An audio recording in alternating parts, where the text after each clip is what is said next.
안녕하십니까. 네, 특송 감사합니다. 오늘 말씀의 제목은 율법에서 벗어났으니입니다. 말씀은 로마서 7장이고요. 요절은 6절입니다. 다 같이 한번 6절 요절 말씀 읽겠습니다. 시작. 이제는 우리가 얽매였던 것에 대하여 죽었으므로 율법에서 벗어났으니 이러므로 우리가 영의 새로운 것으로 섬길 것이요 율법 전문에 묵은 것으로 아니할지라. 기도하겠습니다. 하나님 아버지, 이 시간 준비된 말씀이 성령으로 증거되게 하옵시고 또 듣는 저희에게 성령으로 듣는 마음을 허락하여 주시옵소서. 예수님 이름으로 기도합니다. 아멘. UBF 창립자이신 이사무엘 선교사님께서 이런 말씀을 하셨다고 합니다. 로마서 7장을 이해하게 되었을 때 로마서 전체를 알게 되었다.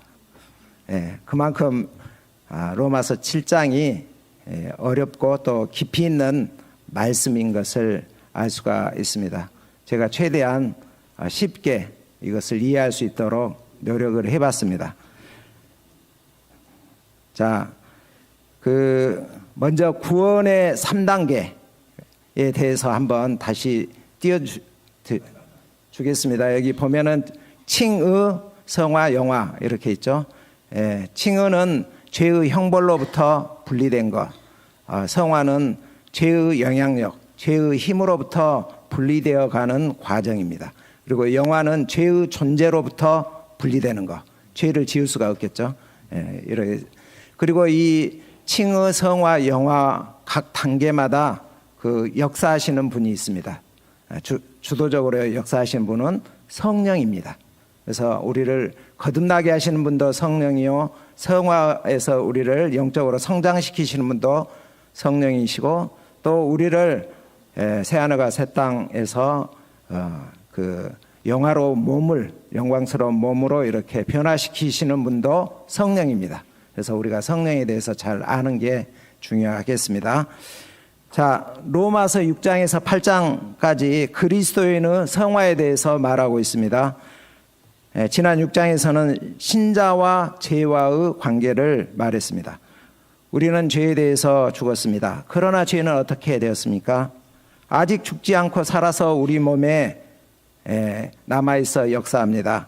그러므로 신자는 자기의 몸을 불의의 무기로 드리지 않고 의의 무기로 하나님께 드리라, 이렇게 했습니다. 오늘 7장 말씀은 성화 과정에 있는 신자와 율법과의 관계를 말하고 있습니다. 율법의 역할이 무엇인지, 그리스도인들에게 어떻게 작용하는지, 그리고 그 가운데 일어나는 갈등이 우리에게 어떤 의미를 주는지를 배우기를 기도합니다. 자, 1절을 보겠습니다. 형제들아, 내가 법하는 자들에게 말하노니 너희는 그 법이 사람이 살 동안만 그를 주관하는 줄 알지 못하느냐. 제가 한번 청년들에게 질문을 하겠습니다. 어떤 사람이랑 결혼하고 싶습니까? 이하은이 혹시? 네. 김창옥 쇼에서 어떤 여자분이 어떤 남자랑 결혼하면 좋을까요? 이런 질문을 했습니다. 그러자 김창옥 씨가 이런 말을 했습니다. 그 남자를 만나서 대화하고 식사하고 데이트했는데 그 남자로부터 충전을 받는 사람이 있고 또 방전이 되는 사람이 있다고 합니다. 그 중에서 어떤 사람을 택해야 할까요? 이렇게 질문을 했습니다. 또 하나를 이야기를 했는데요. 저평가 우량주 남편을 선택하라. 이렇게 이야기를 했습니다. 저는 이 두 가지를 합쳐서 믿음 있는 형제라고 말하고 싶습니다. 본문으로 돌아와서 사도 바울은 율법과 우리와의 관계를 부부관계로 설명하고 있습니다. 한 여자가 율법 씨와 결혼을 했습니다. 그렇다면 그 아내는 남편이 살아있을 동안에 그에게 매인바가 됩니다. 하지만 남편이 죽으면 어떻게 됩니까? 남편의 법에서 벗어나게 됩니다. 자유롭게 됩니다. 다른 남자에게 갈지라도 음녀가 되지 않습니다. 이 원리가 율법과의 관계에 있어서 그리스도인들에게 적용이 된다는 것입니다. 4절을 다 같이 한번 읽겠습니다. 시작. 그러므로 내 형제들아 너희도 그리스도 몸으로 말미암아 율법에 대하여 죽임을 당하였으니 이는 다르니 곧 죽은 자 가운데서 살아나신 이에게 가서 우리가 하나님을 위하여 열매를 맺게 하려 함이라. 우리는 그리스도 몸으로 말미암아 율법에 대해서 죽었습니다. 예수님께서 십자가에 죽으셨을 때 율법에 대해서 죽으셨고 우리도 함께 죽었습니다. 율법신은 죽지 않습니다. 살아 있습니다. 하지만 우리가 죽었기 때문에 율법시와의 부부관계가 끊어진 것입니다. 그리스도는 살아나셨습니다. 그리스도와 연합된 우리도 또한 살아났습니다. 이제 은혜의 주님을 새 남편으로 맞이했습니다. 그리하여 우리는 그리스도의 신부로서 하나님을 위하여 열매를 맺습니다. 과거 우리가 육신에 있을 때는 율법으로 말미암는 죄의 정력이 우리 몸에서 역사하여 우리로 사망을 위하여 열매를 맺게 하였습니다. 그런데 이제 어떻게 바뀌었습니까? 자, 6절을 다 같이 읽겠습니다. 6절 시작.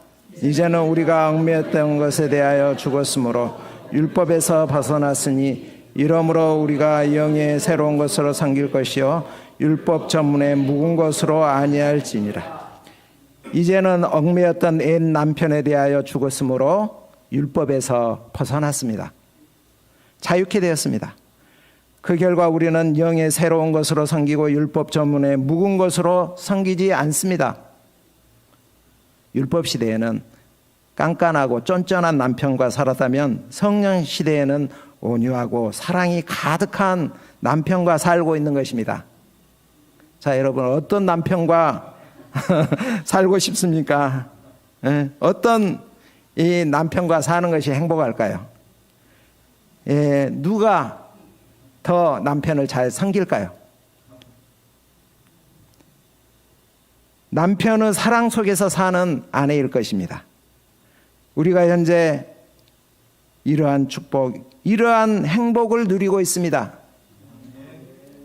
여러분은 현재 율법의 아내로 살아가고 있습니까? 아니면은 은혜의 아내로 살아가고 있습니까? 아멘. 우리의 신앙생활의 원동력은 율법이 아닌 은혜입니다. 강압이 아닌 사랑입니다. 이제 율법에서 벗어나 성령의 이끄심을 따라 참된 자유를 누리기를 기도합니다. 자, 그렇다면 이런 의문이 들 수가 있습니다. 율법이 필요 없겠구나 하는 율법 폐기론이라든지 율법이 죄인가? 이런 질문을 할 수가 있습니다. 여기에 대해서 바울이 어떻게 대답을 합니까? 7절을 한번 다 같이 읽겠습니다. 시작.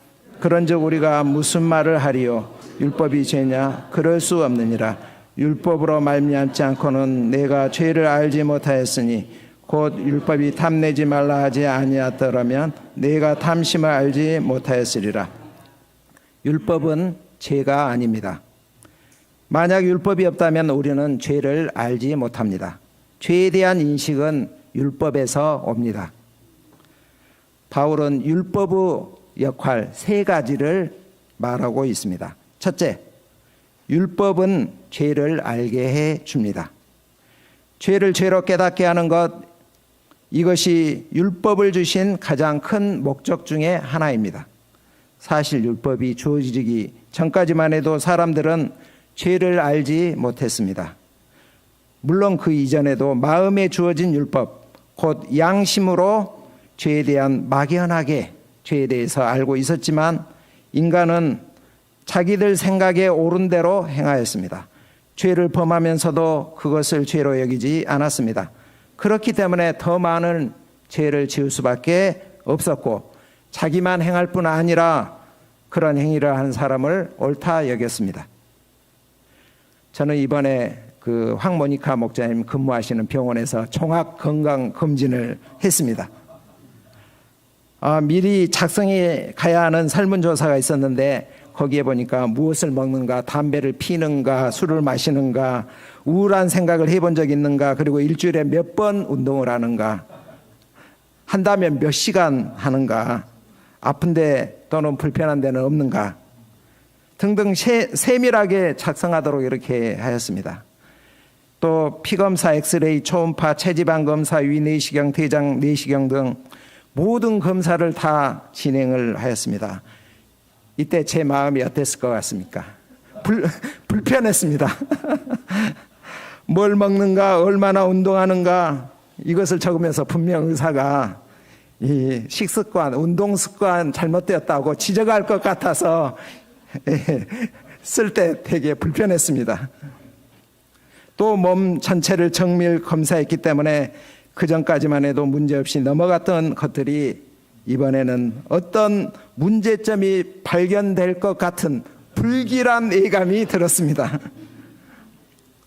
아니나 다를까 대장에서 선종이 발견되고 제거했습니다. 담낭에서도 콜레스테롤 용종이 발견되고 간에도 물혹이 있고 피 정밀 검사에서 뇨 단백이 있고 비타민 D가 부족하고 콜레스테롤 수치가 높다는 검사 결과가 나왔습니다. 그것을 이제 알고서 의사를 만났습니다.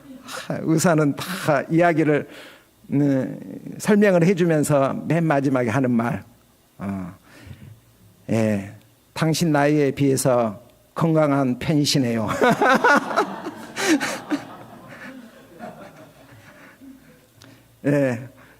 제 나이 또래 문제가 많은 것 같습니다.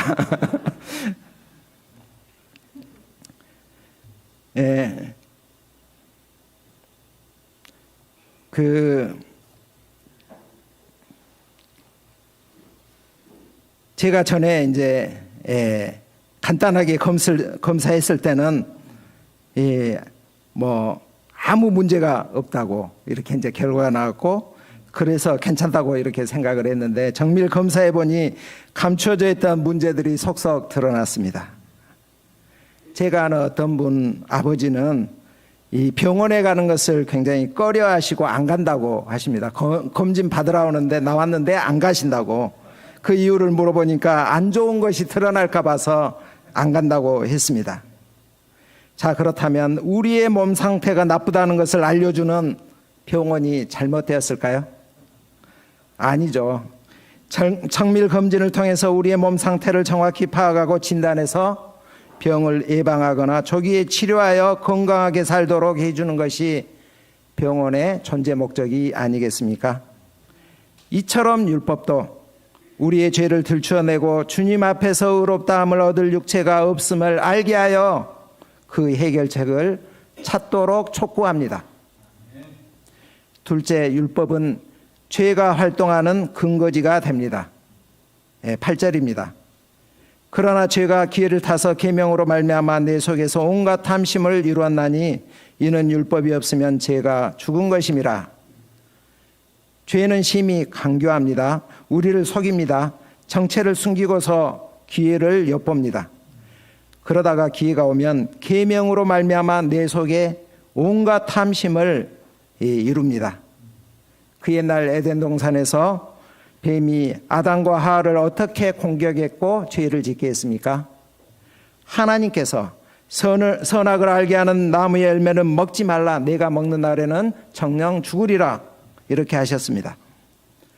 그런데 뱀은 그 계명을 이용해서 하나님께 불순종하도록 충동질을 하였습니다. 율법은 좋은 것인데 죄가 그 율법을 이용하여 아담을 공격한 것입니다.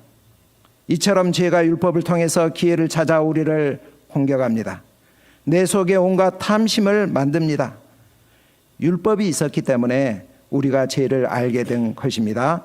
율법이 없었다면 죄는 죽은 것입니다. 8절에 나오죠.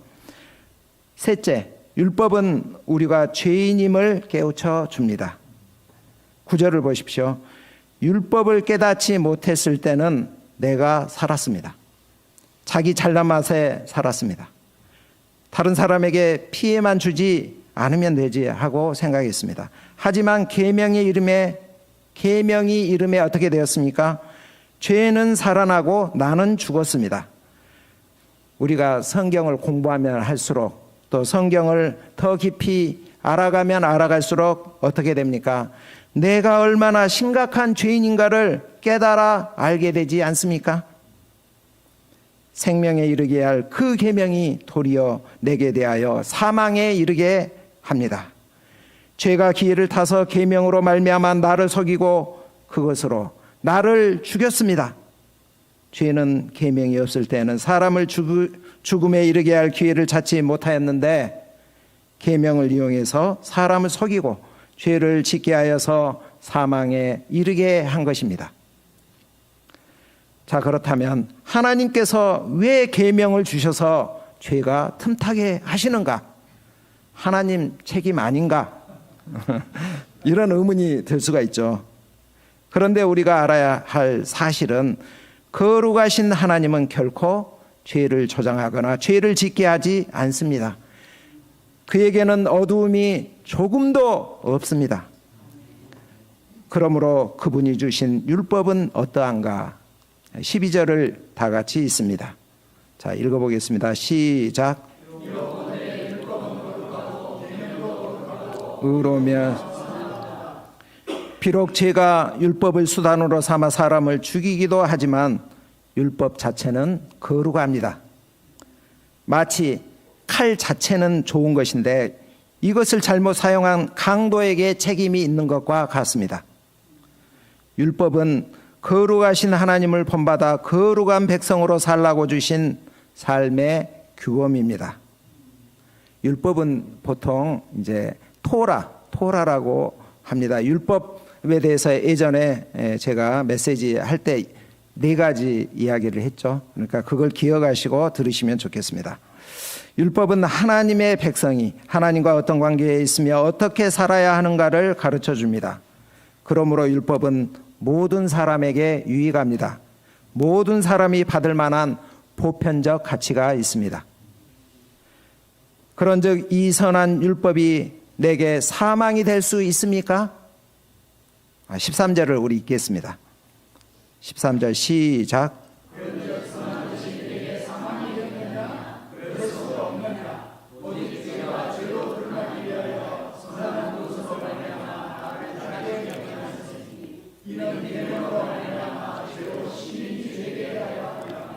그렇습니다. 율법은 내가 얼마나 악하고 추한 죄인인가를 깨달아 알도록 합니다. 우리 인간에게는 죄를 숨기고자 하는 본능이 있습니다. 어떤 사람들은 문학이나 예술을 통해서 죄를 미화하거나 아름답게 포장을 합니다. 학자들은 심리학이나 정신 분석학을 통해서 죄를 합리화하기도 합니다. 민주주의 국가에서는 다수결로 새로운 법을 만들어 죄를 합법적으로 정당화합니다. 하나님께서 간음치 말라 분명하게 말씀하셨습니다. 그러나 많은 나라에서 인간의 자유와 행복 추구권을 침해한다며 간통죄를 없애버렸습니다. 더 나아가 한 남자와 한 여자가 만나 결혼하여 가정을 이루라는 진리를 깨고 동성 결혼을 인정하는 추세로 가고 있습니다. 동성애가 잘못되었다, 죄다. 이렇게 말하면 이 왕따 당하거나 이 털 떨어진 사람으로 취급을 받습니다. 이 기독교 국가인 영국에서도 대학 교수가 이런 말을 하면 옷을 벗어야 할 것입니다. 이 법에는 이 강한 힘과 효력이 있습니다. 우리 강나우 목사님 잘 아시죠? 교회가 현재 차별금지법을 반대하고 있습니다. 그 이유가 그 법이 통과되면 교회에서는 동성애가 죄라고 설교하면 잡혀가고 교회가 폐쇄될 수도 있습니다. 법을 어겼다고 언론들이 떠들 것입니다. 그래서 법이 무서운 것입니다. 지금 어느 나라에서는 성경이 차별을 조장한다고 말하면서 법으로 제정해서 성경을 찍어내지 못하도록 이렇게 해야 된다, 그런 청원운동을 하고 있다고 합니다. 현재 그리스도인들이 정신을 바짝 차려야 합니다. 그렇지 않으면 우리 세대는 괜찮을 수 있습니다.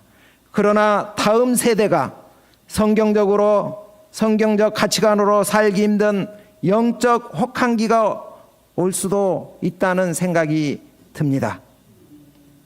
우리에게 이 세대를 분별할 수 있는 영적 안목을 주시기를 기도합니다. 율법으로 이 세대를 올바르게 조명하는 신자라야만 하나님 앞에서 절규할 수밖에 없고 부르짖어 기도할 수밖에 없는 것입니다. 자, 14절부터 25절까지는 바울의 고백입니다. 이 내용이 믿기 전인가 아니면 믿음 후인가 의견이 분분합니다. 하지만 대부분의 신학자들은 바울이 그리스도를 믿고 난 후 성령 안에서 율법을 지키려다가 겪은 자신의 갈등과 모순을 고백한 것으로 봅니다. 자, 14절을 다 같이 한번 읽겠습니다. 시작.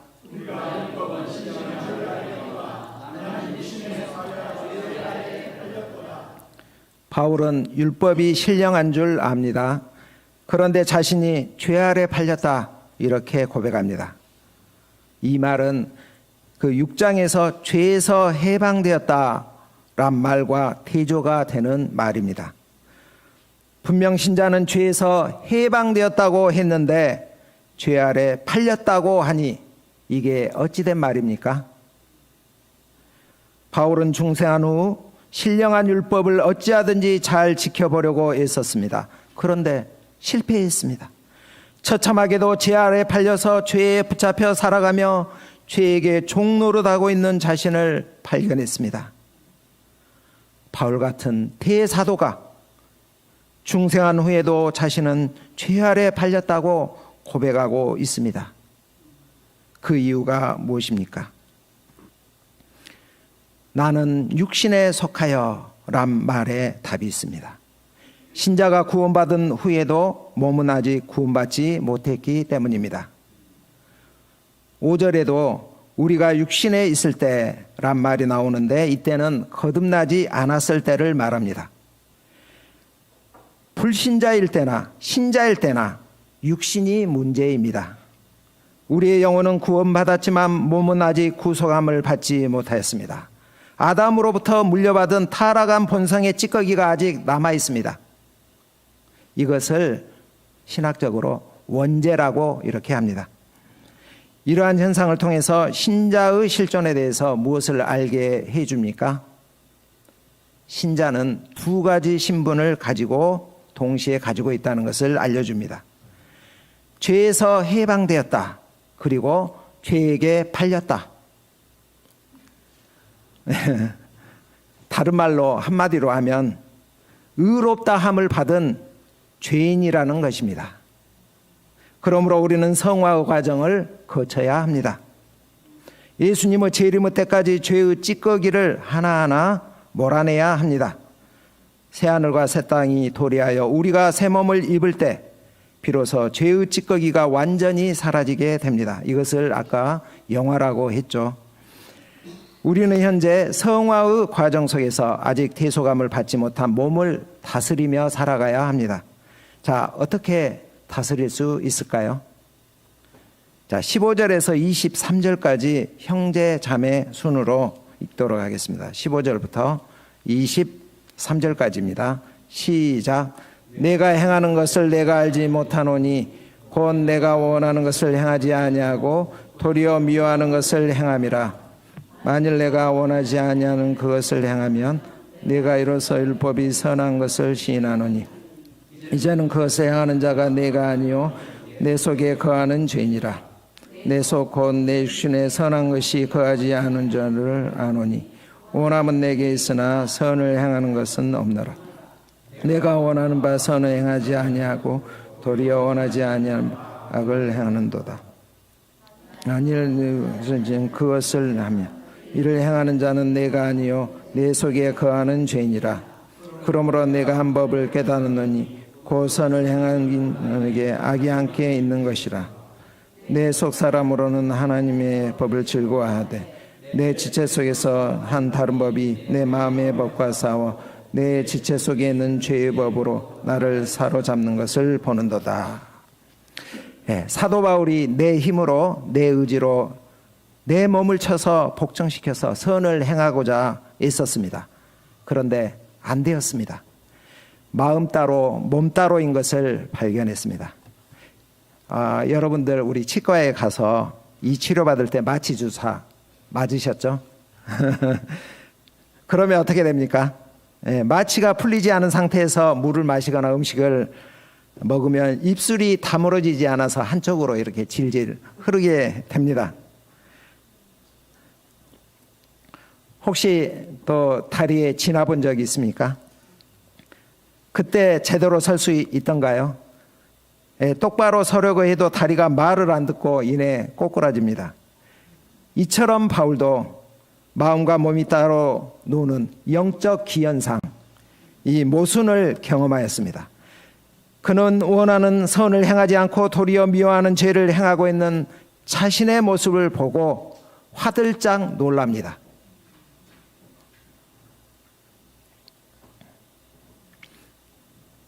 신령한 율법을 지켜보고자 외쓸수록 정작 죄 아래 팔린 무능력한 자신을 발견하였습니다. 그 이유가 무엇입니까? 20절에서 내 속에 거하는 죄 때문이라고 하였습니다. 내 속에 성과 악이 함께 공존하고 있다는 것입니다. 자, 여러분은 어떻습니까? 거듭난 성도로서 의롭게 살아보려고, 주님을 위해서 살아보려고, 의의 무기로 살아보려고 몸부림치는데 잘 되던가요? 예. 잘 될 때도 있고 안 될 때도 있죠. 예. 오히려 육신의 몸이 나를 죄 가운데 끌고 가는 것을 봅니다. 영국의 청교도 신학자로서 청교도의 황태자, 영국의 칼빈이라고 불리는 사람이 있는데 혹시 누군지 아시나요? 예, 존 오웬입니다. 그가 신자 안에 내재하는 죄라는 책에서 이런 말을 했습니다.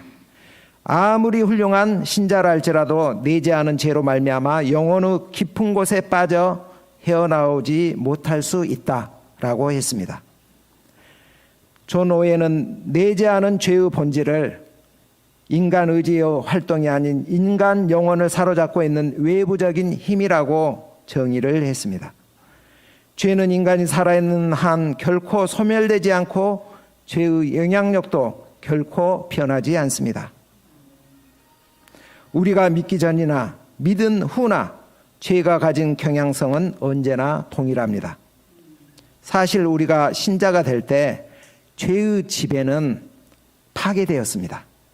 그래서 신자 안에 내재하는 죄의 경향성은 변하지 않지만 신자 안에 차지하는 죄의 포지션, 위치는 변합니다. 하나님의 은혜는 죄의 힘을 약화시키지만 그 근원적 뿌리는 제거할 수 없습니다. 이는 마치 이스라엘 백성이 가나안 족속을 정복했지만 완전히는 제거하지 못했고 이스라엘이 약해졌을 때 가나안 족속의 세력이 강성해져서 이스라엘 백성들을 끊임없이 괴롭힌 것과 같습니다. 바울은 21절에서 내가 한 법을 깨달았다고 했습니다. 죄는 법으로서 성격을 가지고 있습니다. 법은 본질상 강한 힘과 효능을 가지고 있습니다. 죄는 인간 영혼을 사로잡는 외부적인 힘일 뿐만 아니라 신자의 삶 속에서 계속하여 역사하고 활동하는 실제적인 힘, 리얼 포스입니다. 죄는 신자들 속에서 정당한 지배권을 상실했지만 힘을 가지고 활동을 합니다. 죄는 약해져도 그 본성은 약해지지 않습니다. 죄는 여전히 법이고 강한 효력을 가지고 있습니다. 바울은 자기 안에서 거듭난 자아와 죄악된 내 본성이 치고받고 싸우는 것을 리얼하게 경험을 하였습니다. 이 갈등으로 말미암아 고뇌하며 탄식을 합니다. 오호라 나는 공고한 사람이로다. 이 사망의 몸에서 누가 나를 건져내랴. 성화의 과정 속에서 이러한 갈등과 탄식은 필수적인 요소입니다. 인생의 무력감을 가장 많이 느끼는 그때가 바로 자신의 믿음이 시작되고 성장할 수 있는 좋은 기회입니다. 믿음에는 기본적인 공식이 있습니다. 바로 절망적인 마음입니다. 나에게는 내 안에는 아무 답이 없다는 절망이 필요합니다. 절망하지 않으면 절대로 무릎을 꿇지 않습니다.